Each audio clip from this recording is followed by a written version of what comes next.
What would it do for you and your family to make 6 figures in the next 12 months? How would that make you feel? But some remain vulnerable. So what do they learn in the training? There is a solution. Self-reliance is a core value of being an American. Once you learn how to make 6 figures listing luxury homes, your world changes. No boss, your own schedule. It's empowering. 12 sessions, 6 figures, 12 months. What would it do for you in your life? How would that make you feel? Once you learn how to thrive on your own, life becomes a lot more fun. Yeah!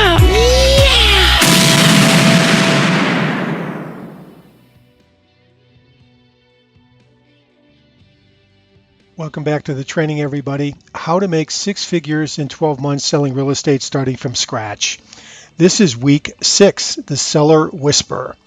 Before we get into our seller topics today, let's review your action list from week 5, the listings and listing presentation. The most important action items from last week was downloading your PowerPoint listing presentation and starting to edit it to make it your own. In addition, you should have started practicing doing live presentations with a practice partner to make it come alive. One caveat, the listing presentation is a working document. It's never static.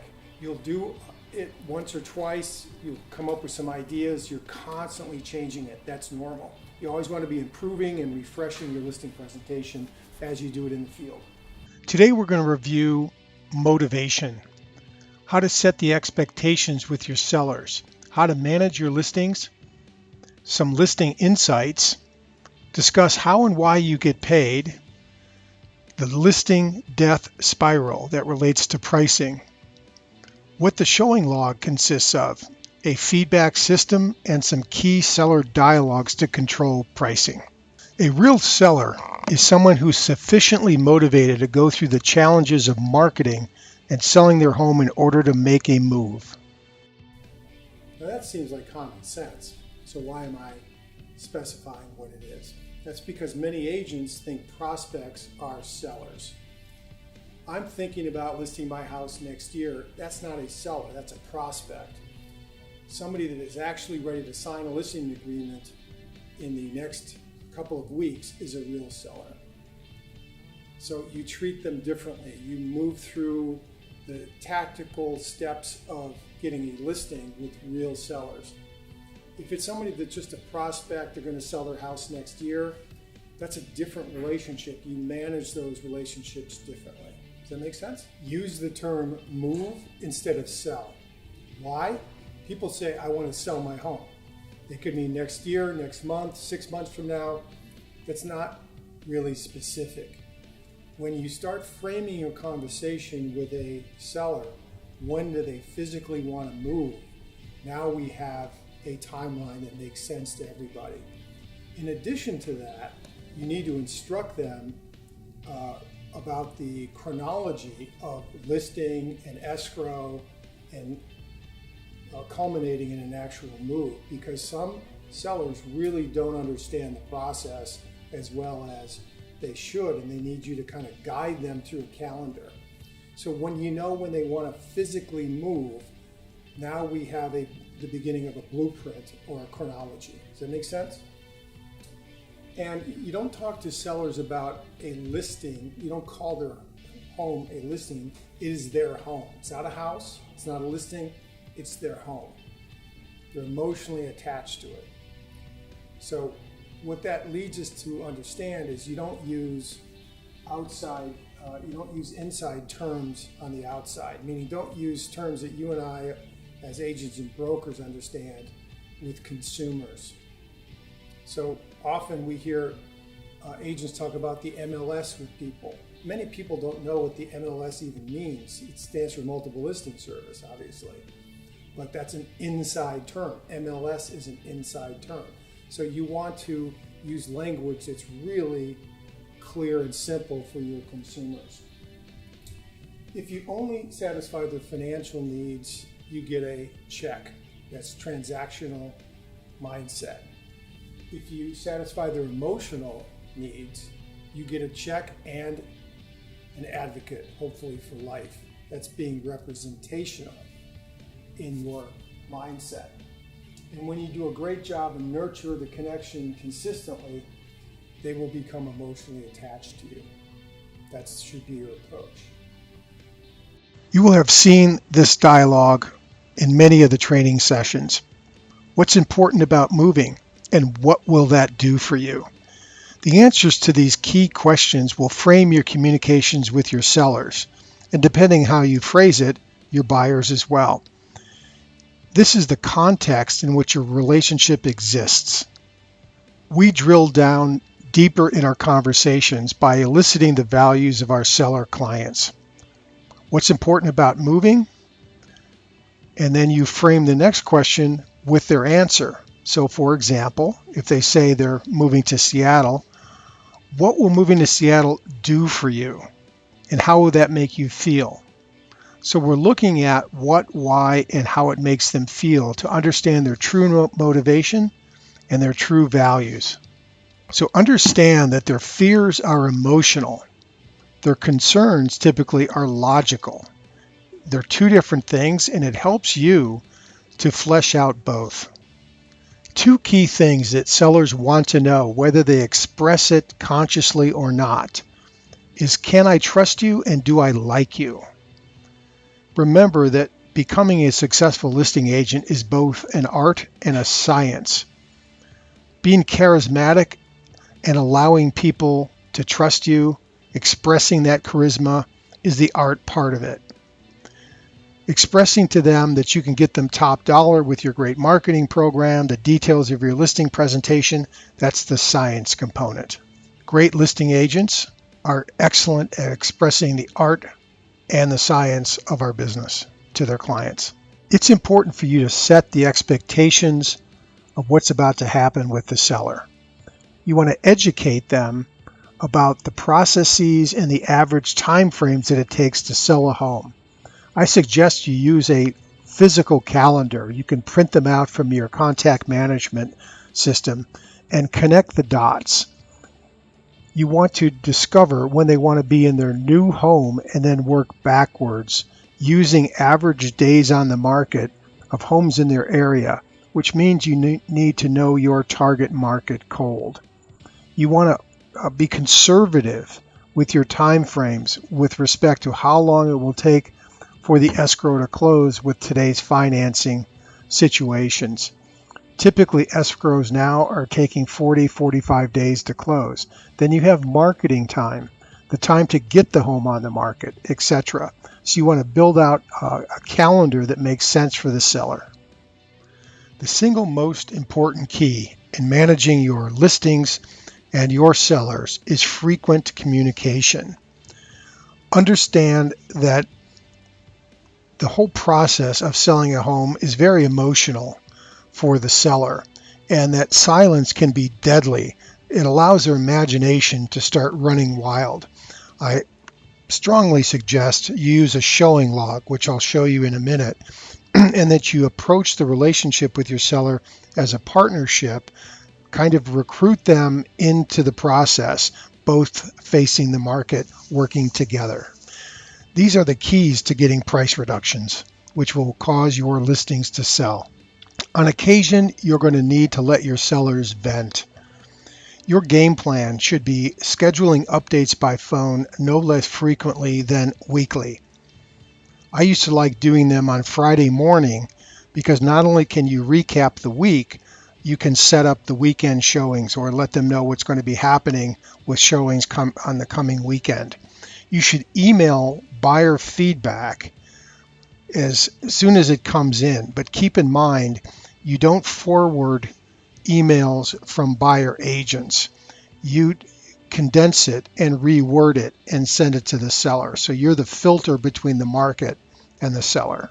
Know that an outgoing phone call can take just a couple of minutes, but an incoming phone call can take 20 minutes of interruption or more. Please review these additional seller insights on this slide, which will help you create the mindset of managing your sellers.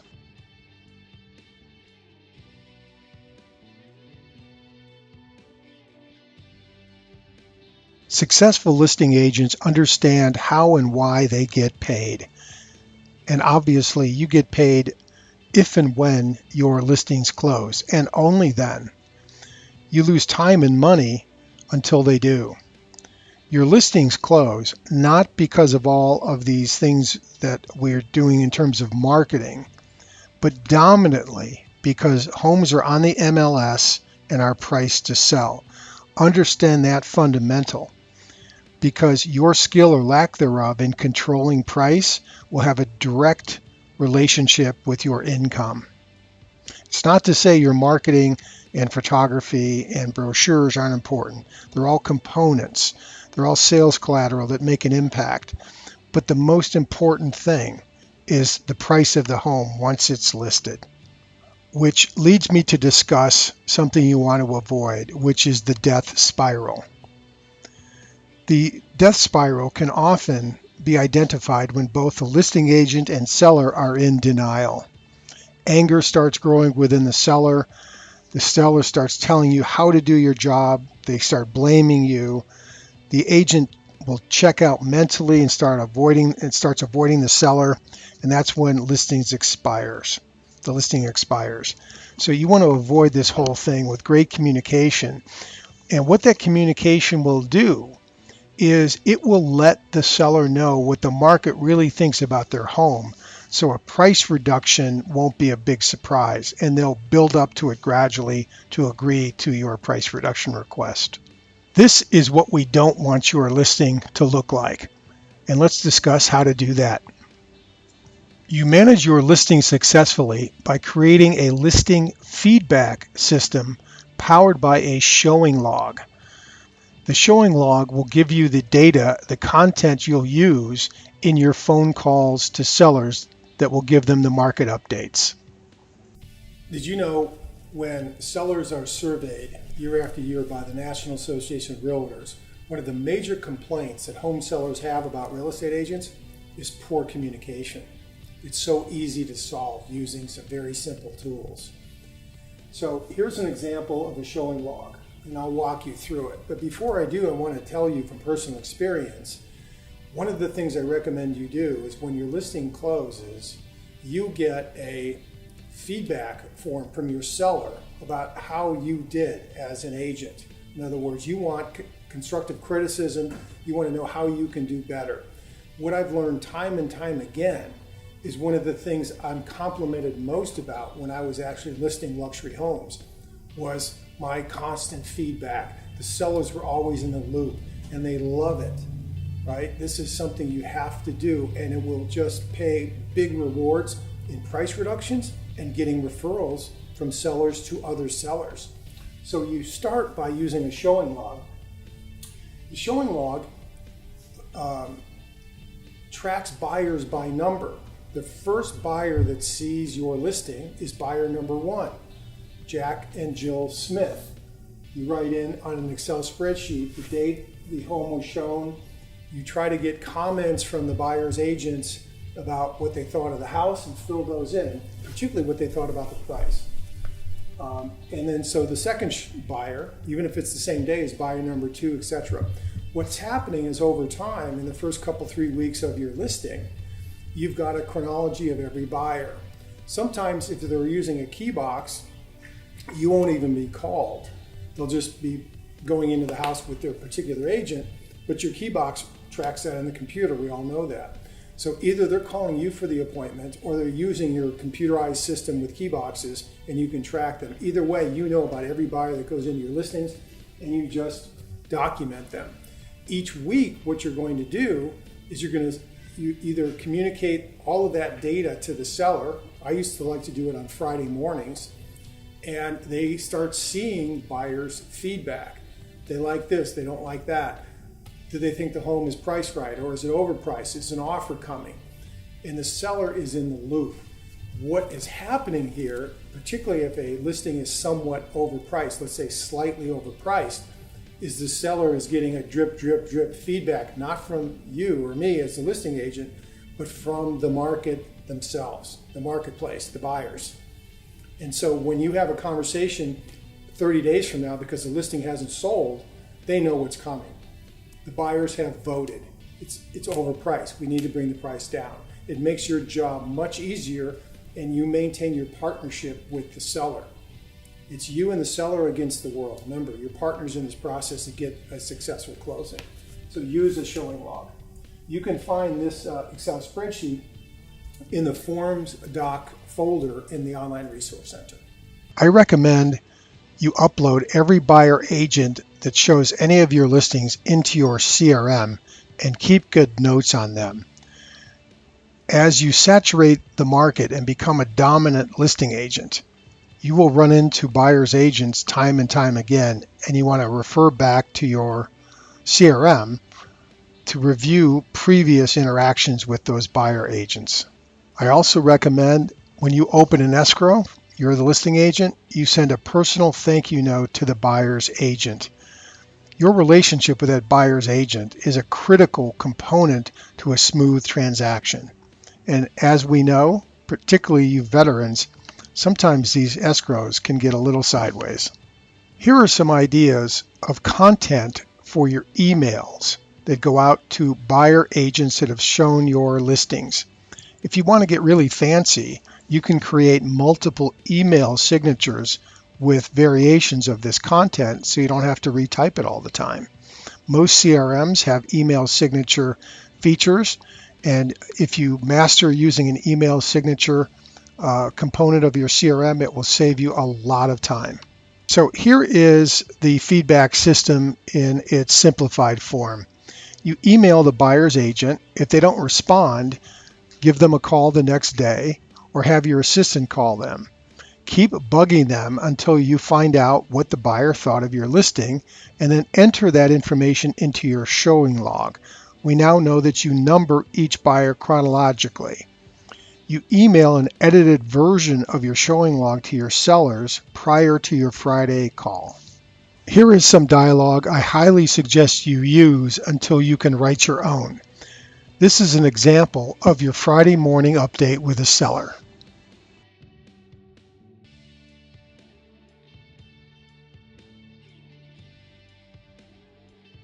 As I think you can see by now, the secret to using a showing log is to provide the seller with incremental pain about the price if their home happens to be overpriced and the buyer is reacting, letting them know that the house is just priced too high.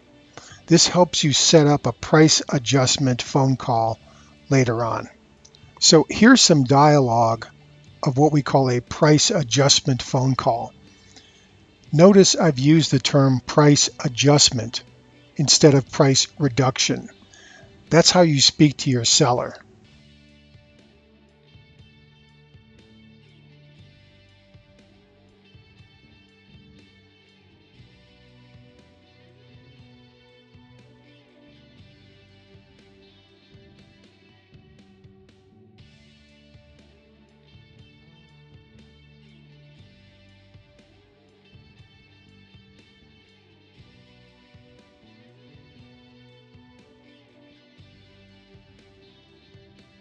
Here is some dialogue when you have a frustrated seller.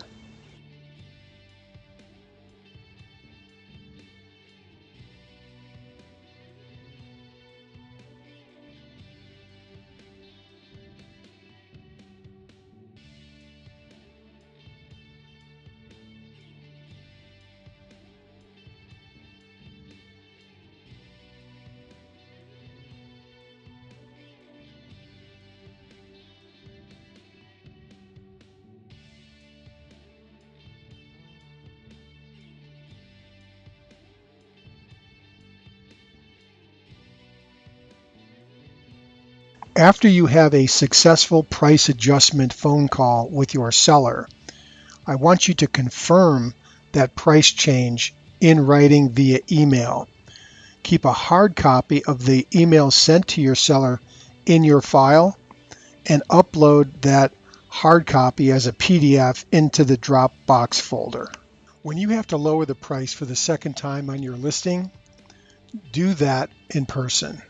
Treat it like a listing appointment with a full CMA, complete market report, you're going to have to resell yourself in many cases. So consider it a listing appointment, because it very well may be, as opposed to a cancellation of a listing, or if you're getting close to an expired, they may give you the cold shoulder and let the clock run out. If you manage your listings appropriately, you'll create a great relationship with your seller. You'll face the market together, and you'll get your second price adjustment. So your action list for this week is to set up your feedback system, starting with an Excel file showing log. Practice your price reduction dialogues live before you use them with your sellers, live with a practice partner. Call all your listings that have not been reduced in the past 30 days if they're still active, and negotiate a price reduction over the phone. Maintain or increase your daily connections to meet your goals, and keep up your calls and personal notes. They really pay off. See you next week. So next week is week 7, sales skills number 1.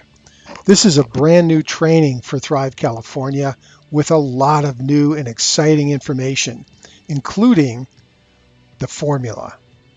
We're going to reveal to you the complete formula for your success as a real estate agent. Can't wait to discuss it with you. See you in a week.